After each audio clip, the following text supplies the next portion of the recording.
ഇതേപോലെ കുറച്ച് കളർഫുള്ളും നിങ്ങളുടെ ഫോട്ടോയും വെച്ച് വാട്ടർ പ്രൂഫ് ആയിട്ടുള്ള നെയിം സ്ലിപ്സും നെയിം ലാബൽസും നമ്മൾ എങ്ങനെ ചെയ്യാന്നുള്ളത് നോക്കാം. അപ്പോൾ ആദ്യം നമ്മൾ ഇതൊന്ന് എഡിറ്റ് ചെയ്തെടുക്കണം. അതിന് വേണ്ടിയിട്ട് ക്യാൻവ ആപ്പിൽ ഇതുപോലെ ടേബിൾസ് ആഡ് ചെയ്ത് കൊടുക്കുന്നുണ്ട്.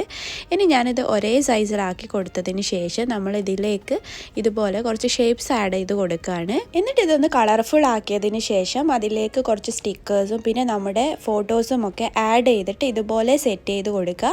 പിന്നെ ഇതിലേക്ക് വേണ്ട ടെക്സ്റ്റ് ബോക്സും ഒക്കെ ആഡ് ചെയ്ത് അതിനൊന്ന് ഗ്രൂപ്പ് ചെയ്തും കൊടുക്കുക. അതിനുശേഷം പിന്നെ ചെറിയൊരു റെക്റ്റാങ്കിളും അതുപോലെ റൗണ്ടോ ഒക്കെ ഷേപ്സ് എടുത്തിട്ട് നമുക്കിതിൽ ക്യൂട്ട് സ്റ്റിക്കേഴ്സും ഒക്കെ ആഡ് ചെയ്തിട്ട് നമുക്ക് കുറച്ച് ക്യൂട്ടായിട്ടുള്ള നെയിം ലാബൽസും ചെയ്തെടുക്കാം. എന്നിട്ട് ഇത് PDF ആയിട്ട് സേവ് ചെയ്ത ശേഷം PVC സ്റ്റിക്കർ ഷീറ്റ് അല്ലെങ്കിൽ വാട്ടർ പ്രൂഫ് ഷീറ്റിൽ ലേസർ പ്രിന്റിങ് ചെയ്തെടുക്കുകയാണ്. പിന്നെ വാട്ടർ പ്രൂഫ് ആയതുകൊണ്ട് പെർമനന്റ് മാർക്കേഴ്സ് യൂസ് ചെയ്തിട്ട് തന്നെ നെയിം ചെയ്ത് കൊടുക്കും. പിന്നെ ഇതിന്റെ കട്ടിങ്ങിന്റെ ഒക്കെ ഡീറ്റെയിൽഡ് വീഡിയോ യൂട്യൂബിൽ ഇട്ടിട്ടുണ്ട്. ഒന്ന് പോയിട്ട് ചെക്ക് ചെയ്ത് നോക്കുക. Thank you.